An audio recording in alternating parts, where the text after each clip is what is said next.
Before starting today's class, a quick reminder that we have an application. Application की link आपको description में मिल जाएगी, वहां से आप इसे डाउनलोड कर सकते हैं. आप प्ले स्टोर से भी इसे डाउनलोड कर सकते हैं एंड ऐप स्टोर से भी इसे डाउनलोड कर सकते हैं. जैसे आप एप्लीकेशन डाउनलोड करेंगे आपको लॉगिन करना होगा. लॉगिन करने के बाद आप स्टोर पर क्लिक कर सकते हैं. स्टोर में आपको कोर्स लिस्ट मिलेगी. इस कोर्स लिस्ट में से आप अपना डिजायर्ड कोर्स सेलेक्ट कर सकते हैं एंड एनरोल कर सकते हैं. फॉर एग्जाम्पल, अगर मैं फोरेंसिक साइंस नेट की प्रिपरेशन कर रही हूँ तो मैं फोरेंसिक साइंस नेट का कोर्स सेलेक्ट करूंगी. अगर मैं क्रिमिनोलॉजी की प्रिपरेशन कर रही हूँ तो मैं यूजीसी नेट क्रिमिनोलॉजी का कोर्स सेलेक्ट करूंगी.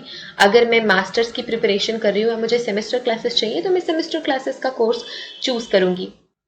फॉर एग्जाम्पल, अगर मैं यूजीसी नेट फोरेंसिक साइंस की प्रिपरेशन कर रही हूँ तो मैं फोरेंसिक साइंस का कोर्स चूज करूंगी. अगर मैं क्रिमिनोलॉजी की प्रिपरेशन कर रही हूँ तो मैं क्रिमिनोलॉजी का कोर्स चूज करूंगी. इसके अलावा सेमेस्टर क्लासेस भी अवेलेबल है एंड फोरेंसिक के फील्ड में जितने भी entrance examination, BSc entrance examination, MSc entrance examination के कोर्सेज भी अवेलेबल हैं. इसके अलावा साइंटिफिक ऑफिसर, साइंटिफिक असिस्टेंट के कोर्सेज भी अवेलेबल हैं. तो आप अगर किसी भी एंट्रेंस एग्जामिनेशन, किसी भी कॉम्पिटेटिव एग्जामिनेशन की प्रिपरेशन कर रहे हैं फोरेंसिक साइंस या क्रिमिनोलॉजी के फील्ड से, तो वो सारी की सारी क्लासेस आपको सिर्फ और सिर्फ मिलेंगी हमारे एप्लीकेशन पे. तो हमारा एप्लीकेशन डाउनलोड आप कर सकते हैं. Get to download our application and start your preparation with us. So basically we have two types of courses in our application, video lecture course and study material course. So video lecture course में आपको सारी की सारी चीजें मिलती हैं. Video lectures, PDF, study material, mock test, previous year question paper, everything. Study material course में आपको सिर्फ और सिर्फ study material, previous year question papers और मॉक टेस्ट मिलते हैं. वीडियो लेक्चर्स उसमें इंक्लूडेड नहीं होते हैं. So that's the basic difference between video lecture course and study material course. So it's clear now. You can join these classes according to your preparation and start preparing with us. Hello everyone, welcome to today's class and आज की class में हम पढ़ रहे हैं HPD, that is histrionic personality disorder. Histrionic personality disorder. So ये cluster B group का member है. Cluster B type of personality या मेंटल डिसऑर्डर. ठीक है, cluster B personality disorder HPD. Previous class में हमने बीपीडी पढ़ा है. BPD is borderline personality disorder, जो हमने ऑलरेडी कवर कर लिया है. आगे हम जानेंगे what is HPD. So HPD किसका पार्ट है? क्लस्टर बी ग्रुप का पार्ट है. Cluster B type personality disorder का एक पार्ट है. अब इस कैटेगरी में क्या क्या इंक्लूड होता है? It causes a person to be overly dramatic. क्या कॉज करता है? ओवरली ड्रामेटिक पर्सनालिटी क्रिएट करता है. इमोशनल होते हैं, इरेटिक होते हैं. अब आप अपने रेगुलर लाइफ में बहुत सारे लोगों को अपने आसपास ऐसे देखते होंगे जो कि ड्रामेटिक होते हैं. बट नॉर्मली ड्रामेटिक होना या ओवरली ड्रामेटिक होना में बहुत ज़्यादा डिफरेंस होता है. एचपीडी के केस में जो भी इंडिविजुअल्स होंगे जिनको इस तरीके की पर्सनालिटी डिसऑर्डर है, वो बहुत एक्सट्रीम वे में ड्रामेटिक होते हैं. Now people with HPD have to distort mental image of themselves. वो अपनी खुद की mental image को क्या करते हैं? distort करते हैं.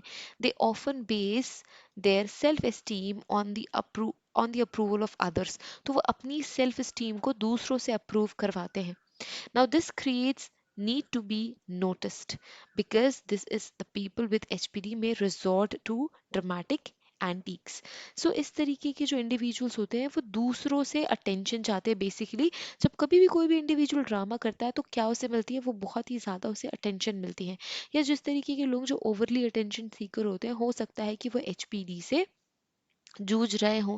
ठीक है, हर एक पर्सन के नोटिस में ये आना चाहते हैं. अपनी सेल्फ स्टीम को दूसरों की नज़रों से देखते हैं या फिर दूसरे उन्हें अप्रूव करें, उनकी तारीफ करें, ये चाहते हैं. Women's are diagnosed with HPD more often than men. So इसी वजह से अपनी तारीफ, अब आपने सुना होगा कि जो औरतें हैं उन्हें तारीफ सुन के बड़ा अच्छा लगता है. वो अपनी तारीफों के पुल अगर कोई बांध रहा है तो वो बहुत ज़्यादा खुश हो जाती है, उनकी बातों में आ जाती है. तो ऐसा क्यों होता है? क्योंकि एज कम्पेयर टू मेन, जो फीमेल्स होती हैं, जो विमेन्स होती हैं, they like getting these compliments, या फिर कोई नहीं बार बार अच्छा बोले, उनकी तारीफ करे, ये सारी चीज़ें उन्हें ज़्यादा पसंद आती है. सो इसी वजह से ज़्यादा चांसेस ये होते हैं कि मेन एंड वुमेन के कंपैरिजन में एचपीडी वुमेन्स को ज़्यादा होता है. This may be caused because men report their symptoms less often than women. और ये भी एक कारण हो सकता है कि जो आदमी है, मेन है, वो अपनी सिचुएशन को वुमेन से कम रिपोर्ट करते हैं. अब जब रिपोर्ट ही नहीं कर रहे हैं तो हमें वो डाटा मिल नहीं सकता, right?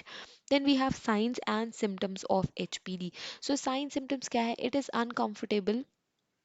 uncomfortable in situations in which they are not the centre of attention. उनके लिए बहुत ही ज़्यादा अनकंफर्टेबल हो जाती है सिचुएशन, बहुत ही ज़्यादा उनको बुरा लगता है जब वो सेंटर ऑफ अटेंशन या सेंटर ऑफ अट्रैक्शन नहीं है। Okay, has interactions with other characterized by inappropriate, sexually seductive or provocative behavior। So उन ऐसे लोगों से वो इंटरेक्शंस करना चाहते हैं विच इज़ कैरेक्टराइज, या फिर ऐसे लोग जिनको बीपीडी चाहिए, they are characterised under the category of seductive और provocative behaviour.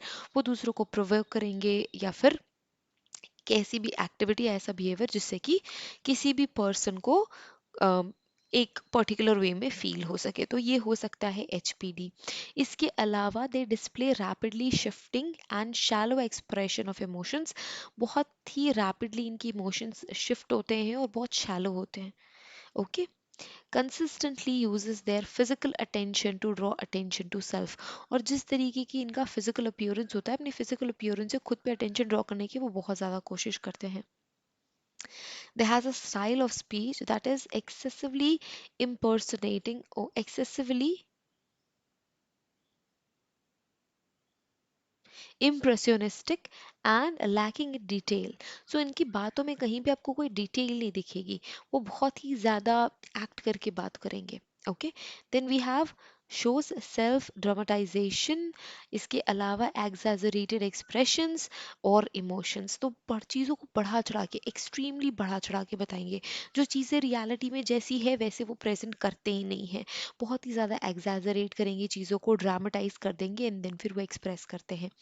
It is suggestible that is they are easily influenced by others or circumstances। तो ये अपने circumstances से easily influence हो जाते हैं, दूसरों से easily influence हो जाते हैं। Okay, next we can consider relationships to be more intimate than they actually are।